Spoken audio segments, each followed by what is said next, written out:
Hello everyone, मैं हूं आपका दोस्त राजू और स्वागत करता हूं एक बार फिर से आप सभी का हमारे यूट्यूब चैनल एजुकेशन पर्पस में। दोस्तों, जैसा कि स्क्रीन पर आप देख रहे होंगे, यहाँ पे एक आपको क्वेश्चन पेपर दिख रहा है और यह क्वेश्चन पेपर दोस्तों स्पष्ट रूप से दिख रहा होगा आपको कि VBU सेमेस्टर 6 हिस्ट्री ऑनर्स के DSC 4 का पेपर है, जिसमें आपको हिस्ट्री ऑफ इंडिपेंडेंट इंडिया पढ़ना था। अब जो है दोस्तों, इसमें जो आज जो भी सवाल आए गए थे, आपके प्रश्न जो भी बनाए गए थे आपके एग्जाम के लिए, उनमें से कौन कौन से प्रश्न जो आपने हल किया, मेनली हम देखेंगे कि आपने एमसीक्यूज के कौन कौन से ऑप्शन को करेक्ट करके जो है अपने हिसाब से आया है, क्या वे सही में सही है या गलत है। तो चलिए एक एक करके देखेंगे दोस्तों। इसमें आपको 4 क्वेश्चंस जो हैं कंप्लीटली टच करने थे, जिनमें से क्वेश्चन नंबर 1 पूरा पूरा जो है अनिवार्य था, कंपलसरी था। चलिए क्वेश्चन नंबर 1 में ही हमारा एमसीक्यू दिख रहा है, जिसमें आपको नंबर के मार्किंग भी दिख रहे होंगे 1 into 10, यानी कि हर एक सवालों के सही जवाब के 1 अंक आपके लिए निर्धारित किए गए थे। तो इसमें जो सबसे पहला सवाल बनता है दोस्तों, वह है हैदराबाद का भारत में विलय कब हुआ। तो हैदराबाद का भारत में जो विलय हुआ था दोस्तों, इसका सही ऑप्शन होगा ऑप्शन बी, 1948।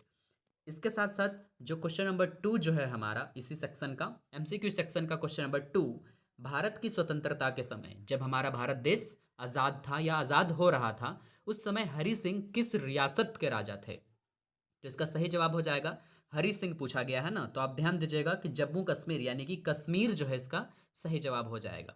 इसके बाद दोस्तों जो नंबर 3 में आपके पास सवाल है, वह है पंचशील का सिद्धांत किसने दिया। ये मोस्ट इंपॉर्टेंट सवालों में से एक था। यदि आपने हमारे वीडियोस जो हमारे चैनल के द्वारा प्रोवाइड किए गए थे उसके एमसीक्यू सवालों को देखा होगा, तो उसमें ये सवाल भी स्पष्ट रूप से इंपॉर्टेंट बताया गया था। तो इसका सही जवाब हो जाएगा दोस्तों, पंचशील का सिद्धांत पंडित जवाहरलाल नेहरू ने दिया था, जो कि हमारे भारत देश के प्रथम प्रधानमंत्री थे। इसके साथ साथ चलिए अगले सवालों की ओर चलते हैं। नंबर 4 जो सवाल है दोस्तों, गुट निरपेक्ष आंदोलन, ये भी आपके लिए मोस्ट इंपॉर्टेंट टॉपिक था।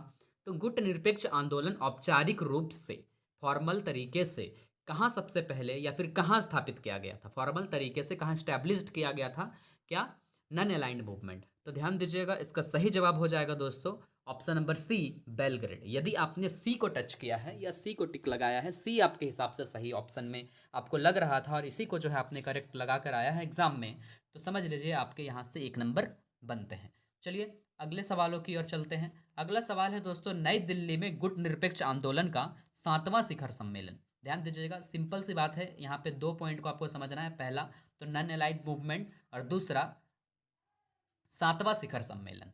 तो ये जो नन अलाइंड मूवमेंट का जो 7वां शिखर सम्मेलन हुआ था, सेवंथ समिट जो हुआ था, वो कब हुआ था। तो ध्यान दीजिएगा, इसका सही जवाब होगा दोस्तों ऑप्शन नंबर बी, 1983। ठीक है, 1983 जो है इसका सही जवाब हो जाएगा। चलिए अगले सवालों की ओर चलते हैं। यहाँ पे सबसे इंपॉर्टेंट सवाल है, ये भी एमसीक्यू क्वेश्चन में आपको देखने को मिला होगा। इससे पहले वाले सवाल भी, अधिकतर सवाल हमारे एमसीक्यू सेक्शन से यहाँ पे टच कर रहे हैं। ये बहुत ही अच्छी बात थी और जब मैंने इन सभी प्रश्नों को देखा तो मुझे भी अच्छा महसूस हुआ कि आपने सही मायने में एमसीक्यूज़ को देखकर जो है अच्छा महसूस किया था। ये भी आप जो है अपना अनुभव जो है हमारे साथ साझा करें, क्योंकि ये तो आपका अंतिम एग्ज़ाम था। अंतिम रूप से जो है आपने सेमेस्टर 6 का अंतिम एग्ज़ाम दिया। अब जो है आपके फाइनल जो है रिजल्ट बनकर आएंगे कि आपने ग्रेजुएशन में कैसा अंक प्राप्त किया है, और फिर आगे जो है अपने अपने जो भी आप लोगों का एम या लक्ष्य होगा उसकी ओर आप लोग आगे बढ़ेंगे। चलिए समय जाया नहीं करेंगे ज़्यादा। क्या है दोस्तों, इंडो पाक वार, भारत पाकिस्तान युद्ध 1965, ध्यान दीजिएगा कब, 1965 के समय भारत के प्रधानमंत्री कौन थे। तो चलिए इसमें तो ऑप्शन पढ़ना बनता है। सबसे पहला ऑप्शन है लाल बहादुर शास्त्री, नंबर 2 ऑप्शन है जवाहरलाल नेहरू, नंबर 3 ऑप्शन है इंदिरा गांधी, और नंबर 4 जो आपके पास ऑप्शन दिया गया था वो था मोरारजी देसाई। तो हम लोग नीचे से चालू करेंगे दोस्तों। क्या इसका सही जवाब हो सकता है, मोरारजी देसाई बिल्कुल नहीं, इंदिरा गांधी ये भी नहीं, जवाहरलाल नेहरू ये तो बिल्कुल भी नहीं, और हमारे पास कौन सा ऑप्शन बच जाता है, ऑप्शन ए। जी हाँ दोस्तों, इंडो पाक वार 1965 के समय हमारे भारत देश के प्रधानमंत्री थे लाल बहादुर शास्त्री, जो कि हमारे भारत देश के दूसरे प्रधानमंत्री रहे। ठीक है, चलिए अगले सवालों की ओर चलेंगे। अगला सवाल जो आपके बीच है, जो 7 नंबर है, वह है बांग्लादेश। ठीक है, बांग्लादेश एक देश के रूप में कब बना था, यानी बांग्लादेश का निर्माण कब हुआ था, ये भी आप समझ सकते हैं। तो ये जो कंट्री बना वो कब बना, तो इसके भी ऑप्शंस पर नज़र डालते हैं। ऑप्शन ए है 1971, ऑप्शन बी है 1972, ऑप्शन सी है 1973 और ऑप्शन डी है 1974। एकदम सीरीज में दिया हुआ है। तो चलिए नीचे से इसको भी देखते हैं। सबसे नीचे से देखेंगे 1974 एकदम गलत है, 1973 ये भी गलत है, 1972 ये भी गलत है। तो अब हमारे पास क्या बच जाता है, ऑप्शन ए 1971। जी हाँ दोस्तों, याद रखिएगा 1971 में बांग्लादेश का निर्माण हुआ, या बांग्लादेश एक देश के रूप में कब बना, तो 1971 में। तो ऑप्शन ए जो है इसका करेक्ट आंसर हो जाएगा।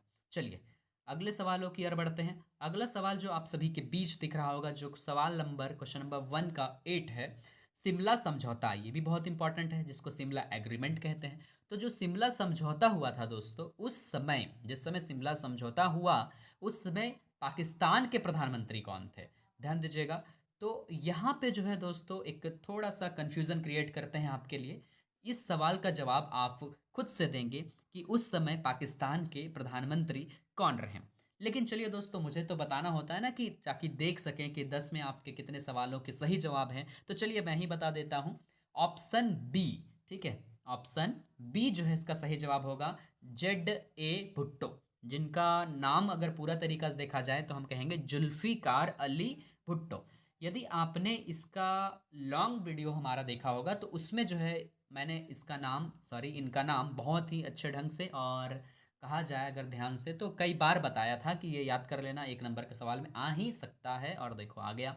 तो जुल्फिकार अली भुट्टो शिमला समझौता के समय पाकिस्तान के प्रधानमंत्री रहे। अब जो 9 नंबर हमारे बीच जो सवाल आता है वह है दोस्तों, भारत में संपूर्ण क्रांति की अवधारणा किसने दी।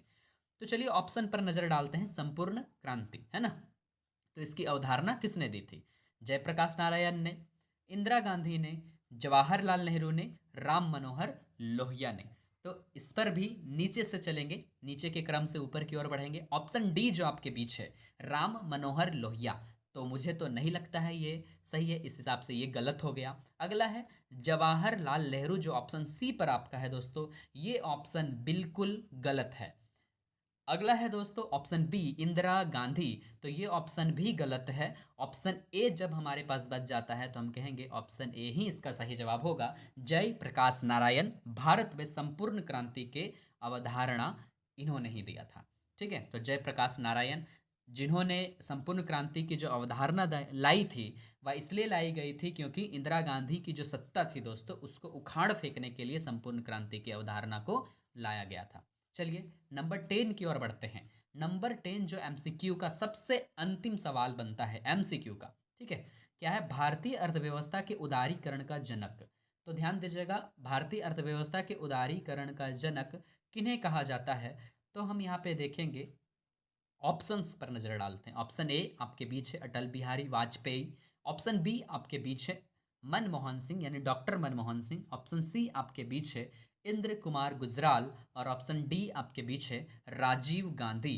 तो ध्यान दीजिएगा, इस सवाल का सही जवाब हो जाएगा ऑप्शन बी। जी हाँ दोस्तों, ऑप्शन बी जो है डॉक्टर मनमोहन सिंह, इन्हीं को भारतीय अर्थव्यवस्था के उदारीकरण का जनक माना जाता है। तो इस तरीका से आपके एमसीक्यूज सभी तरीके से मैंने आपको हल करा दिए। अब आपका काम क्या होगा, अब आपका काम होगा कि आप हमें अपना रिव्यू देंगे कि आपने किस तरीके से सवालों को टच किया, और क्या आपको सही मायने में आपके ऑप्शंस याद हैं, और कौन कौन से ऑप्शन आपने टिक किया, इस अनुसार आपको कितने अंक मिलने चाहिए थे।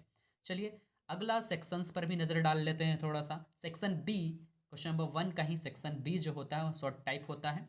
इसमें से आपको किन्हीं 2 सवालों को जो है हल करना था, 5-5 अंक के थे। इनमें नंबर 1 था पंचशील, नंबर 2 जयप्रकाश नारायण, नंबर 3 मनमोहन सिंह, और नंबर 4 जो कि लास्ट वन है गुट निरपेक्ष आंदोलन।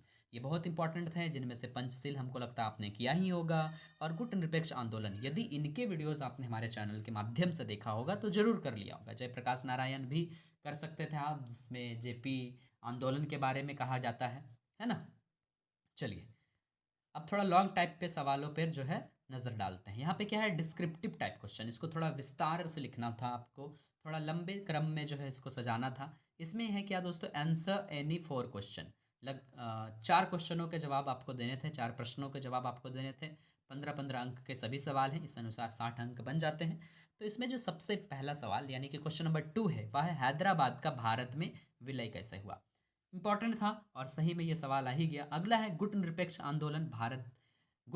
आंदोलन में भारत की भूमिका का वर्णन। ये भी बहुत इंपॉर्टेंट है, इसका वीडियो हमारे चैनल के माध्यम से आपको मिला होगा, अगर आपने सही मायने में हमारे चैनल को विजिट किया होगा। 1965 भारत पाक युद्ध पर प्रकाश डाले, इसका भी वीडियो हमारे चैनल के माध्यम में मिला होगा। भारतीय अर्थव्यवस्था के उदारीकरण पर एक निबंध लिखें, इसका भी वीडियो हमारे चैनल के माध्यम से आपको प्राप्त हो ही गया होगा।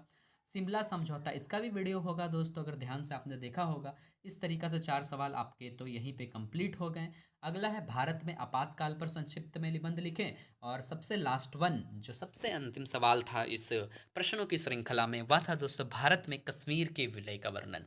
इस तरीक़ा से आपके सभी प्रश्नों को जो है मैंने एक एक करके रिव्यू दिया। खासतौर पे एमसीक्यूज़ पर हम नज़र डालते हैं, तो एमसीक्यूज़ के जो भी रिव्यू आप अपने तरफ से देंगे कि आपके कितने अंक बनते हैं या कितने एमसीक्यूज़ के नंबर ऑफ क्वेश्चन जो है आपने अटेम्प्ट दिए वो भी सही।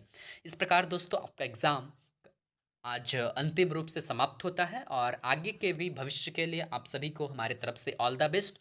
आप आगे जो भी चयन करते हैं, जो भी चूज़ करते हैं, आगे के राह के लिए, आगे के रास्ते के लिए आपके लिए बेटर होना चाहिए और वो बेटर होगा, इसी चीज़ का मैं कामना करता हूँ। साथ ही साथ यदि हमारे वीडियोज़ जो है आपके लिए हेल्पफुल रही होंगी तो प्लीज़ दोस्तों हमें सपोर्ट करें। हमें आगे बढ़ने में आपके सपोर्ट की बहुत ही ज़्यादा ज़रूरत है।